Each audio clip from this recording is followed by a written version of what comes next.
Bonjour tout le monde, on se retrouve aujourd'hui pour faire un petit accompagnement rapide. J'ai même d'ailleurs pris un tout petit peu d'avance et on va réaliser dans le moule Oops des petits Oops de légumes, des donuts de légumes qu'on va préalablement découper avec le Spiralizer Junior. Donc on va en faire des spaghettis, ça sera plus facile pour les mettre dans nos Oops. Alors j'ai pris un peu d'avance parce que j'ai épluché avec mon éplucheur vertical mes pommes de terre. J'ai aussi mis une grosse carotte, je vais peut-être en mettre une deuxième. J'ai dit que j'allais essayer avec une carotte violette également pour mettre de la couleur, mais j'ai peur qu'elle soit un peu fine. On essaiera ensemble. Donc, le Spiralizer Junior qui vous permet de faire des spaghettis de légumes. Donc, spaghettis de légumes, vous pouvez très bien faire des spaghettis. Moi, la première chose que j'ai faite, c'est des spaghettis de courgettes à la bolognaise. Je les ai fait aussi à la carbonara. Parce qu'on était en plein dans la saison des spaghettis, donc je ne me suis pas gênée. Et franchement, ça a fait un tabac à la maison. Et voilà, aujourd'hui, on va faire avec une pomme de terre. Donc on va bien planter. Non, déjà, je l'ai mis dans le mauvais sens. Hop, c'est mis comme ça. Partie la plus fine en bas. Et il suffit simplement de tourner. Alors là, le conseil que je peux vous donner, c'est de couper bien plat votre pomme de terre pour que l'embout puisse bien se tenir. Il faut qu'elle tienne bien dessus pour avoir une bonne prise. Et ensuite, au début, vous verrez qu'il faut que ça prenne. Et après, vous voyez que vos spaghettis se font toutes seules.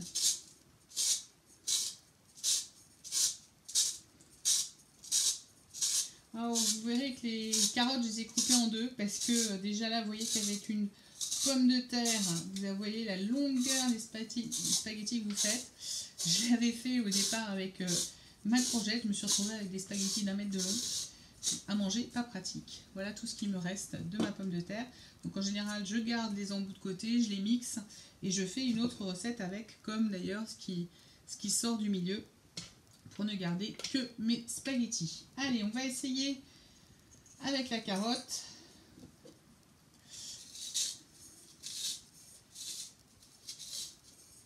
Faut que j'aille droit surtout.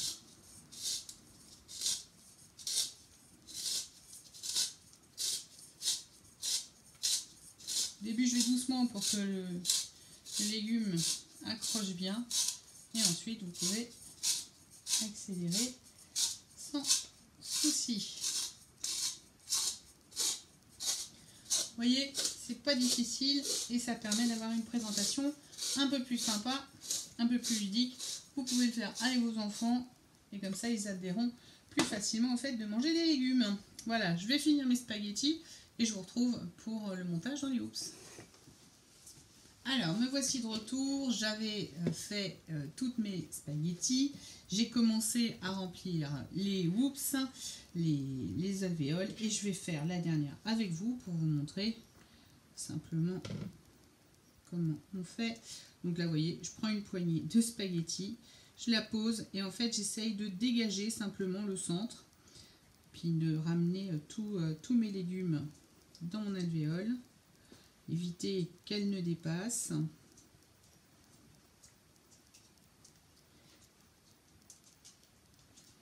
On va rajouter un petit peu. Et voilà pour nos légumes. En tout cas, nos alvéoles sont remplis avec nos légumes. Maintenant, on va s'attaquer à notre petit flan. Donc là, j'ai 150 g de crème liquide. Je vais y ajouter évidemment 2 œufs. Je vais également y ajouter du sel, du poivre. Et si vous le souhaitez, vous pouvez très bien aromatiser le tout.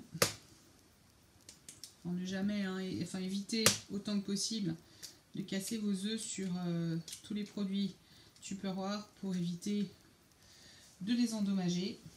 Donc là, on va mettre un petit peu de poivre. De sel.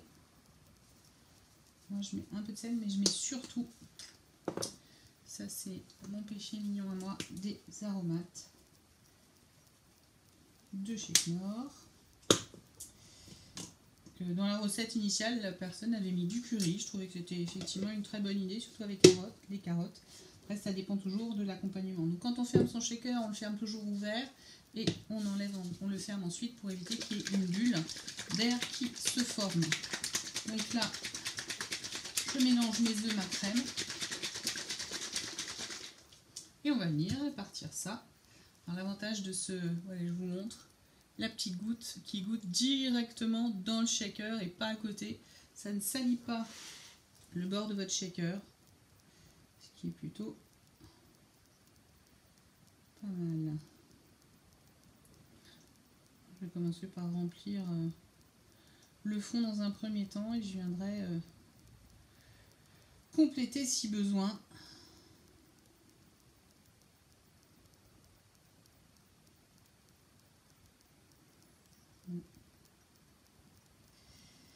Et ça va pouvoir aller cuire tranquillement au four.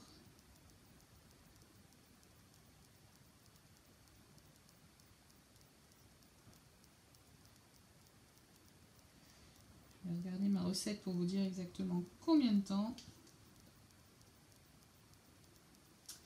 30 minutes à 180 degrés. Donc je vous rappelle que les moules silicone, il faut les poser sur une grille froide, d'accord? Donc quand vous préchauffez votre four, vous sortez votre grille et vous la posez sur votre moule silicone.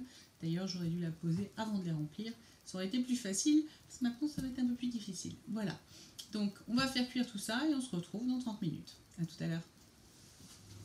Alors ça y est, mes hoops viennent de sortir du four. On voit qu'il y en a certains où j'ai été plus généreuse en flanc que d'autres. Donc on va les démouler ensemble pour vous montrer à quel point c'est facile. Ça se démoule juste tout seul. Et voilà. Donc que ce soit d'un côté, vous pouvez le mettre vraiment là, ça fait vraiment la vraie forme du donut.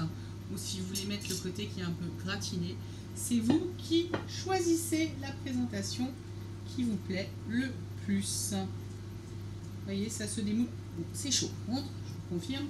C'est évidemment à manger immédiatement.